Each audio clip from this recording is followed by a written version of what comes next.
नमस्कार दोस्तों। तो आज हम आपको बताएंगे कि 2025 में चैत्र नवरात्रि कब है। साथ ही हम आपको इसकी पूजन विधि और शुभ मुहूर्त के बारे में भी बताएंगे। चैत्र माह के शुक्ल पक्ष की प्रतिपदा से चैत्र नवरात्रि की शुरुआत होती है। यह वर्ष की 4 नवरात्रियों में सबसे पहली और सबसे बड़ी नवरात्रि होती है। साथ ही चैत्र नवरात्रि हिंदू नववर्ष की शुरुआत का प्रतीक भी मानी जाती है।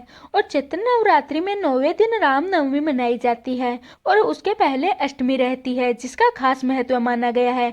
चैत्र माह की नवरात्रि 30 मार्च 2025 रविवार से प्रारंभ होगी और 6 अप्रैल को रामनवमी रहेगी। 7 अप्रैल को इसका समापन होगा और 4 अप्रैल को सप्तमी और 5 अप्रैल को दुर्गाष्टमी यानी कि महाअष्टमी रहेगी। कई घरों में तो महाअष्टमी के दिन ही पारण कर दिया जाता है, जबकि कई घरों में महानवमी के दिन पारण किया जाता है। अब हम आपको बताएंगे घट स्थापना का मुहूर्त।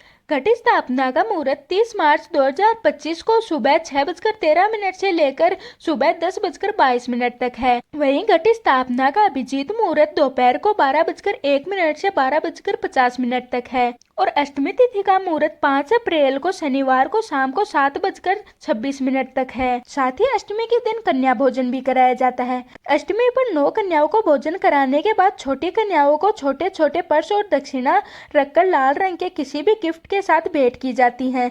साथ ही उन्हें कोई जरूरतमंद चीजें भी दी जाती हैं, वह आप अपनी आस्था अनुसार दे सकते हो। इसी के साथ शनि मुक्ति के लिए भी इस दिन पूजा की जाती है, क्योंकि अष्टमी और नवमी तिथि पर शनि का प्रभाव भी रहता है। इस दिन माता की अच्छे से आराधना करने से शनि का प्रभाव हमसे कम होता है। माता शनि के प्रभाव से हमारी रक्षा करती हैं। साथ ही इस दिन संधि पूजा भी होती है। इस दिन माता रानी की प्रातः आरती, दोपहर आरती और संध्या आरती भी की जाती है। ये आरती अष्टमी तिथि के समापन और नवमी के प्रारंभ के समय की जाती है। तो हम आपको बताएंगे कि चैत्र नवरात्रि पर घट स्थापना और कलश स्थापना क्यों की जाती है। घट अर्थात मिट्टी का घड़ा, इसे नवरात्रि के प्रथम दिन शुभ मुहूर्त में ईशान कोण में स्थापित किया जाता है। इसके बाद घट में मिट्टी डालकर उनमें जौ उगाई जाती है। 8 से 9 दिनों तक यह जौ उग जाती है।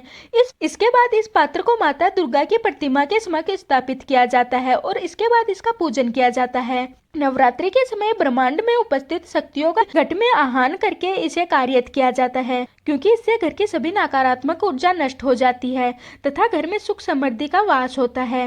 अब हम आपको बताएंगे कि कलश स्थापना क्यों की जाती है। क्योंकि कलश को सुख समृद्धि, ऐश्वर्य और साथ ही मंगलकारी माना जाता है। कलश के मुख में भगवान विष्णु के गले के रुद्र, मूल में ब्रह्म तथा मध्य में देवी शक्ति का निवास माना जाता है। कलश में जल होता है और कलश में रखे जल को विष्णु और वरुण देव का प्रतीक माना जाता है और श्रीफल माता लक्ष्मी का प्रतीक माना गया है। कलश की पूजा करने से सभी देवी और देवताओं की पूजा भी हो जाती है। कलश पूजा के समय देवी देवताओं का आह्वान करते हुए प्रार्थना करते हैं कि हे समस्त देवी देवता, आप सभी 9 दिनों के लिए कृपा करके कलश में विराजमान हो जाइए। इसलिए पहले दिन कलश स्थापना की जाती है। तो आज की हमारी वीडियो यहीं तक की थी। मैं आशा करती हूँ कि आज की हमारी वीडियो आपको पसंद आई होगी। अब हम मिलते हैं किसी और वीडियो के साथ।